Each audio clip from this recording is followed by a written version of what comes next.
Hello friends. We welcome you all to this enchanting learning journey about to begin with the GyanTech Synergies group. Thanks for your valuable participation and best of luck for the learning ahead.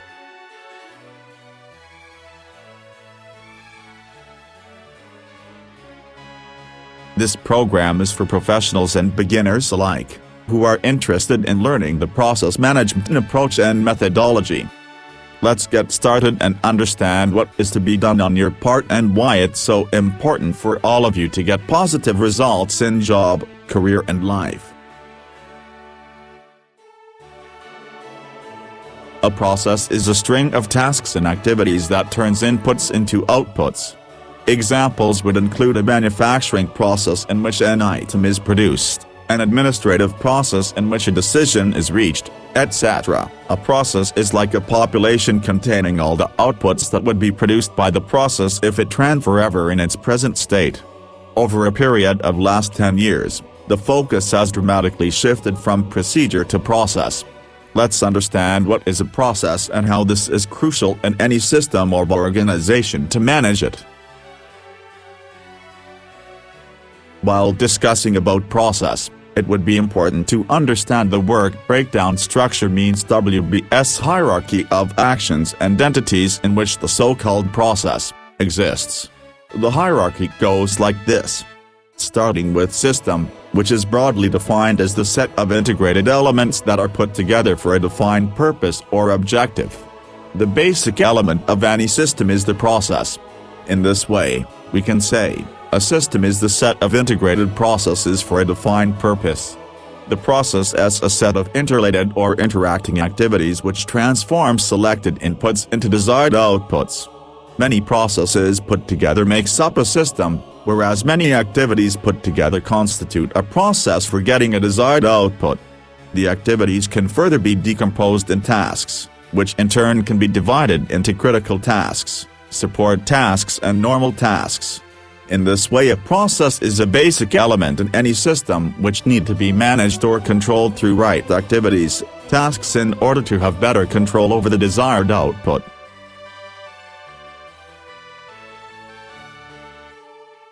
Process has three main aspects: 1. Input.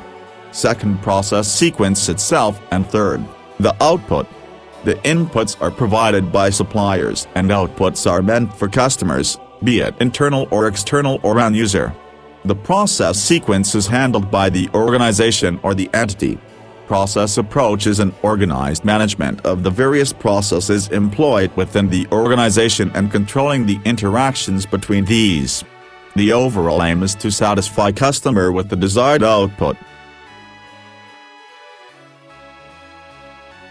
Starting with ISO 9000 version year 2000, the focus of all standards and management systems and related specifications shifted from procedure to process-oriented approach.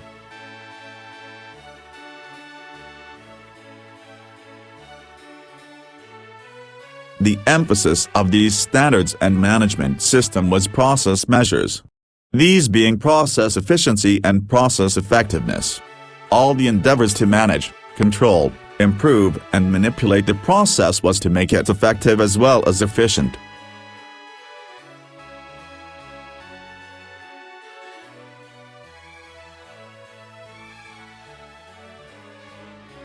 SIPOC model of the process became the popular and best suited definition and model.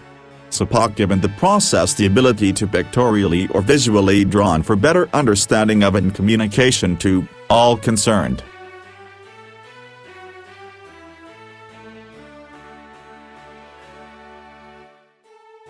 Process approach became instant success with the industry. This was due to its inherent strength of customer orientation. The output is the direct result which the customer wants. Hence a process approach revolves around the customer's requirements and viewpoint. It also surpassed the functional viewpoint of the industry and cross-functional concept became a talking point of the day.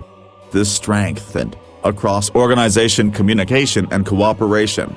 The process mentality thus became a hit. A process can never be in a steady state or status quo. The ideal state of the process is when it utilizes least resources as input and produces optimum output with best-in-class quality. However, it is natural tendency of the process to shift and deteriorate in performance over a period undue to gravity or entropy. The state when the process becomes unstable and unpredictable is the state of chaos. Once this state arrives, there is no possibility of getting desired output. Hence, it is a consistent endeavor on part of process owner to keep continually improving the process, in order to neutralize the slide or decline. This continual improvement in process performance makes it near ideal or threshold state. If the process owner is confused about the threshold state or the brinks of chaos state, it becomes difficult to take required action. Practice caution here.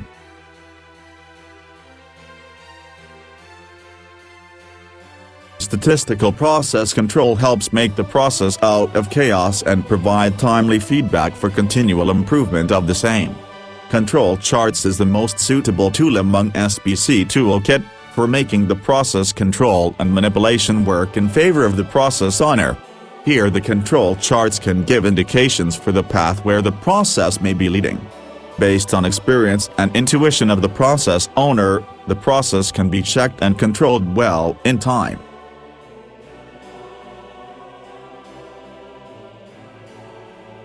The standards and management system have fully adopted the process approach and its requirements, and hence it is now mandatory for the organizations to follow process approach in every aspect of the business under management system.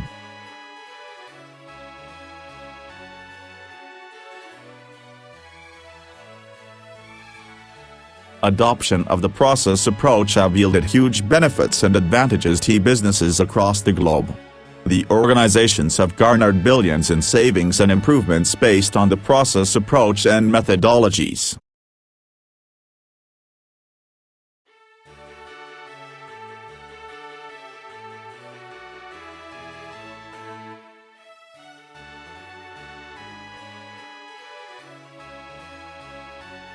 Process management framework has 4 steps approach.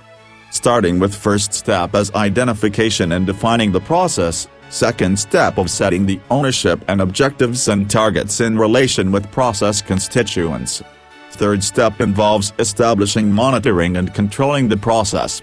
The fourth and last step includes continual improvement of the process itself. This process management framework, with these 4 steps, makes it possible to keep the process state above threshold and near ideal state.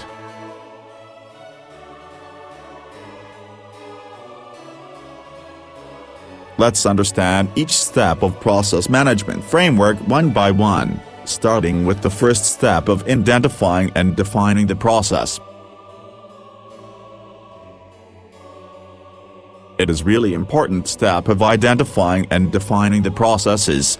As we all know that the overall organization as a system is composed of lots of processes. The core aim of the organization as system is to achieve the desired objectives. We need to identify and define all processes which caters to this basic requirement. No confusion or chaotic condition can help achieving the objectives. Hence, it is important to define and select processes which, 1. Interacts with each other in harmony, 2. Are interdependent with each other supporting everyone, 3. These complement each other well, as the output of some processes may become the input of the other. Hence, the complementing ability of all processes at the same level of efficiency, effectiveness, capability and quality is a must.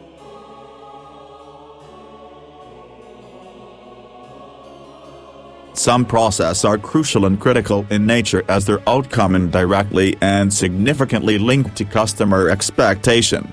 These processes, called critical process, need to be taken special care of in the overall system.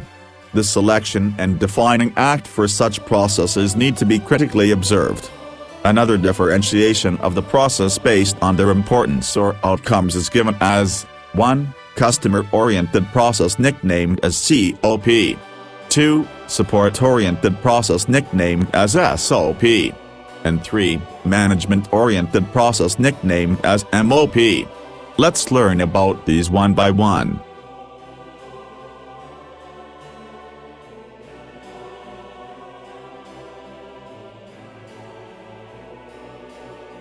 COP are those processes which begins with the customer requirements and ends with the fulfillment of those requirements. These are the direct process which affect the customer, like production of the products is a direct process affecting customers and hence it's a COP, whereas the stores process is not directly linked with the customers. As a thumb rule, if a customer is not bothered about any process, whether you do it or not, even if you feel very important to you as business activity, is not a COP. Like a customer willing to buy a car is not interested whether you store 5 days inventory or 5 months. He just want a car as soon as possible after ordering. Hence the car delivery process is the COP, whereas inventory management process is not a COP.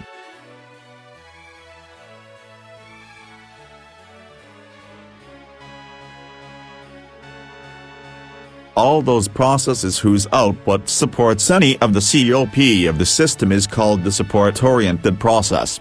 Like in previous slide we discussed the COP delivery process. Here, in order to cater to the customer order or demand, well, in time and efficiently, we need to maintain optimum inventory level of the finished good or car, in this example. Hence, inventory management process is the support-oriented process or SOP.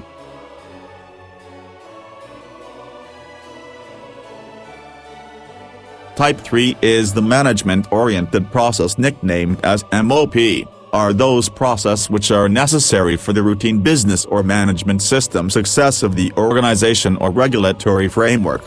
These MOP may include the auditing process, management review process, etc.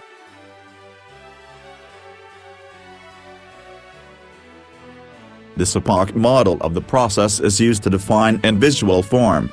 Each constituent of the process have its feature, specification and requirements attached to itself. These are usually called the boundaries of the process.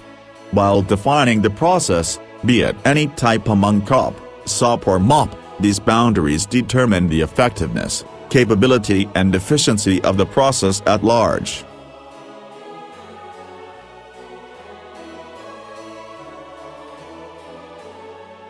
While defining the boundaries of the process, we need to ask right questions about the constituents of the process. The answers to these questions determine the expected outcome in terms of the measurements, control and optimization by the process owner.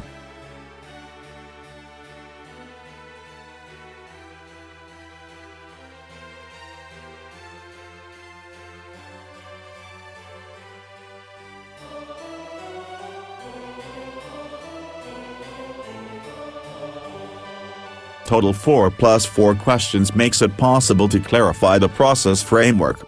Caution here must be taken while answering these questions. The expectation from the process must be taken on long-term, consistently and reliably produced output. The customer expectations are required to be matched regularly, till the time this process is employed. Hence the process framework need to be robust and reliable.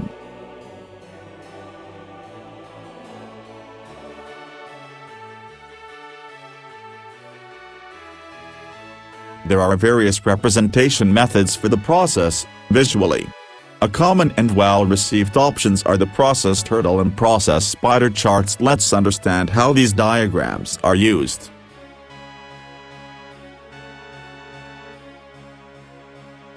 The process spider chart is a rather new representation and hence used at a few organizations. This constitutes the 8 questions as asked to various process constituents during the defining process. Let's see the practical use of the process spider chart.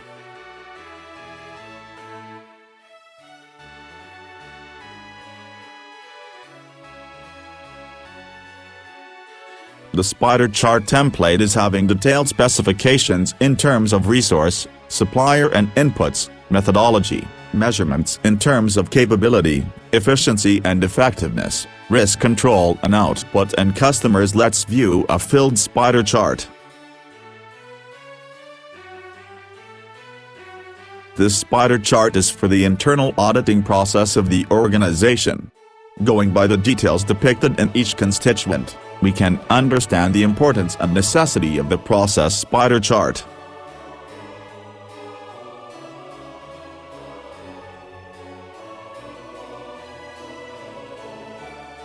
Process turtle chart pictorially represent the SIPOC model of the process with the specification details of each constituents. Let's see the sample of a filled process turtle chart. This process turtle chart is for tendering or bidding process. The constituents are clearly mentioned here. This turtle chart is rather a simple version as compared to spider and hence used widely in various industries. Be it spider or turtle chart, the essence is to represent the process is a crystal clear way.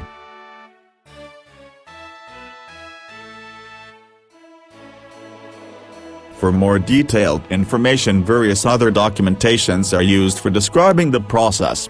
These have varied usages in the industry. Process flow diagram depicts the workflow of the process in terms of the actors, actions and decisions. These are widely used in service as well as manufacturing industries.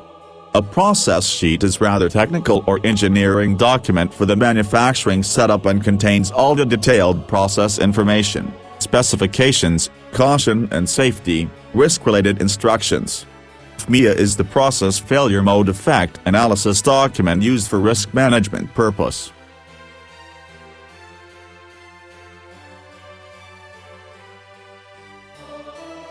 A sample process flow chart is given here for an automotive organization.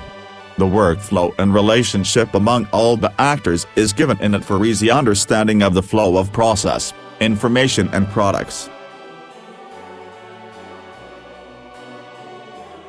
A sample process sheet have varied information to support the process actors which are actually part of the process and guides them about nitty-gritty of the process and the activities or caution as to be taken, process measures and inspection methods, frequency etc.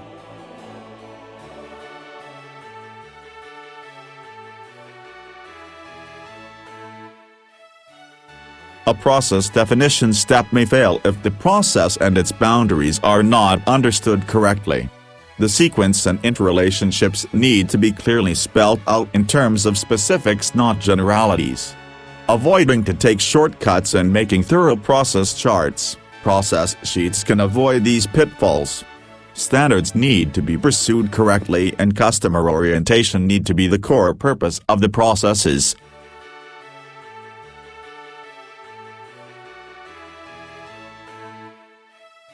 Step 2 of the process management framework is assigning ownership and setting objectives and targets.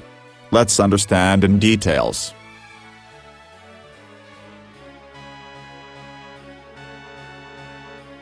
For a process to be effective, it must be based on reliable objective data. Therefore, structured methods for monitoring and measurement are fundamental to success.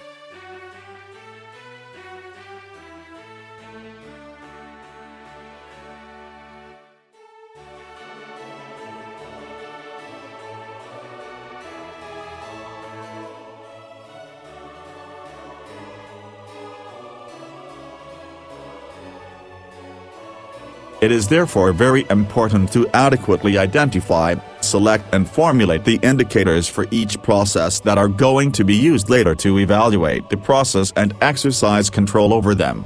To ensure the continued effectiveness and efficiency of a process, it must be monitored and measured using objective and targets set and acted on when and wherever necessary.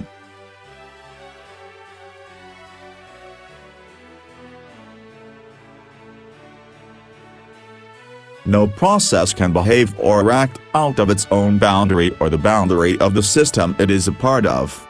If it does, the chances of drastic failure are sure. To avoid such pitfall, we need to link the process objective clearly with the system objectives and organization objectives.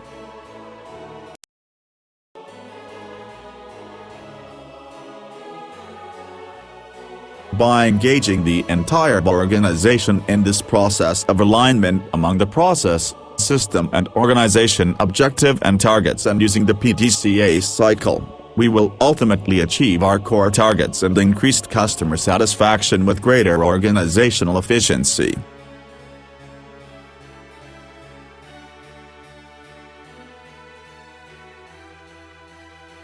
The on-time delivery process in this example is dependent on all these processes.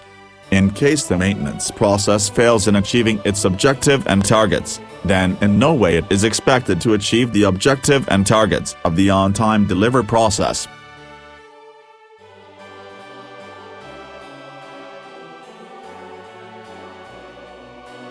Sample of organizational, system level and process level objective and targets is given here.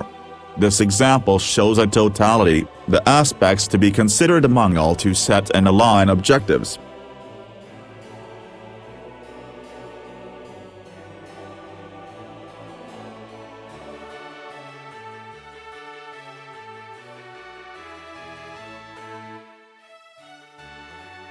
Step 3 of the process management framework is implementing, monitoring and controlling the process. Let's understand it in details. When indicators are defined, it must not be forgotten that the method of measurement and of acquiring the data must be systematic and well-grounded, so that the objective and targets indicators faithfully reflect the real capability of the process. In case the process implemented falter on the required objective and targets, we need to quickly implement COCAPA means correction, corrective action followed by preventive action. It might also be possible that even when the process is accomplishing the planned results, an opportunity for improvement might exist to further add to the process effectiveness.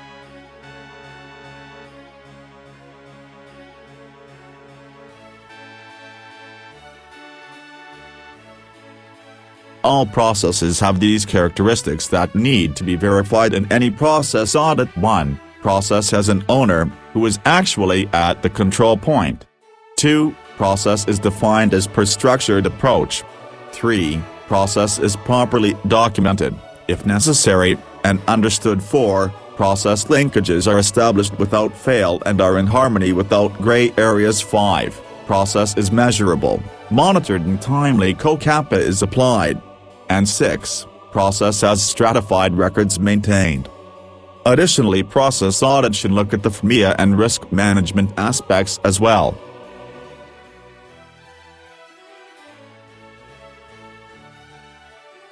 The process monitoring and control have few pitfalls which need to be avoided. Confusion between process and procedures is a major challenge with people. Audit technique or methodology is also sometimes confused at various levels. To avoid those pitfalls, clarity among all need to be spread about the process versus procedures and auditing techniques and requirements.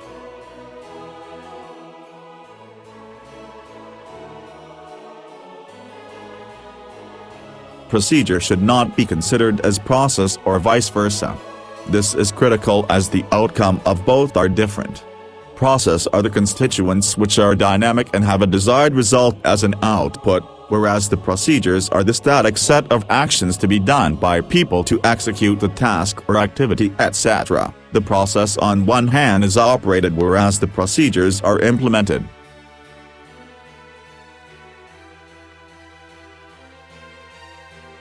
Step 4 of the process management framework is continual improvement of the process. As a management principle, continual improvement maintains that organization must have improvement as a permanent goal of the organization overall endeavor, that is, improvement in every area. When this concept is translated to a process, continual improvement must seek higher levels of effectiveness in quality, performance, efficiency and delivery. Let's understand it in details. Organizations that apply continual improvement principle learn continually from their activities and the results these generate, both overall and in processes, by analyzing the data objectively and seeking opportunities to improve them. The actions that every organization could carry out to achieve improvement may be structured in a series of steps. The main reference is found in the continual improvement cycle: plan, do, check, act, or PDCA.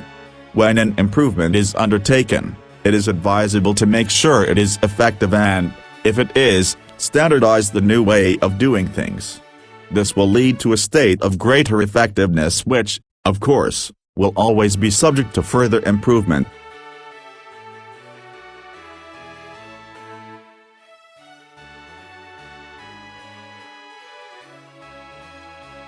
In case the continual improvement is not communicated across the organization or it does not reflect the end customer's expectations, then the cycle of improvement becomes aimless and does not yield any result. To avoid deep-sixing all the efforts, we need to make the measurable and sustainable improvements in customer satisfaction and try to achieve all the expectations from the process. Informing all concerned about the improvements is also important for the wholehearted support and learning of all business entities and processes. Continual improvement must be regular and without fail strive to achieve the customer's desired output with profound practical and sound theoretical know-how back up of the organization. All the learning from the continual improvement cycle must be added to knowledge pool of the organization for future use.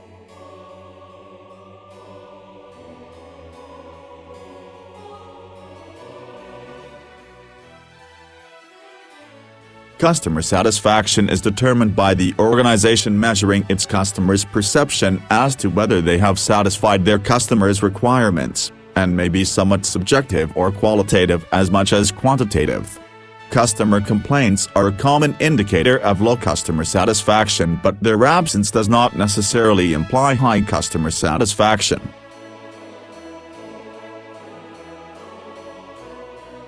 Simply capturing customer complaints and product returns will only gauge dissatisfaction, which does not fully meet the intent of the clause and will not satisfy these requirements. The organization's management should analyze the implications of the absence or existence of customer complaints.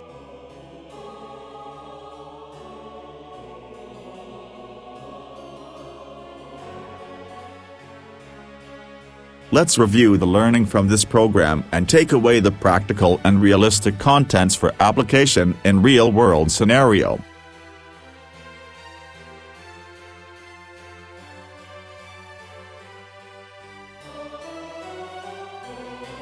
Thank you very much for a patient listening, persuasive enthusiasm and earnest interaction. We solicit your valuable feedbacks and suggestions for improvisation of this program, contents and logistics, etc. Hope you have filled the feedback form for providing us the valuable suggestions and feedback. GyanTech Synergies strives to provide the world-class learning experience and globally latest content to our valued learners and associates. Should you have any program or project which you wish to do along with GyanTech Synergies team, or contribute to our programs, please do contact us and sales@gyantech.in. We would be happy to help you. Do give us chance to serve you further. Thanks once again. Ladies and gentlemen, this was the purview of the Learning Management Program by GyanTech Synergies. There is lots of sharing and learning beyond this point, and that will be available for the people aspiring to get trained. Should you wish to take your learning curve further, please contact your GyanTech facilitator or representative in your contact. Alternatively, you can contact us through email training@gyantech.in. We would be happy to serve you. Thanks for your participation and time.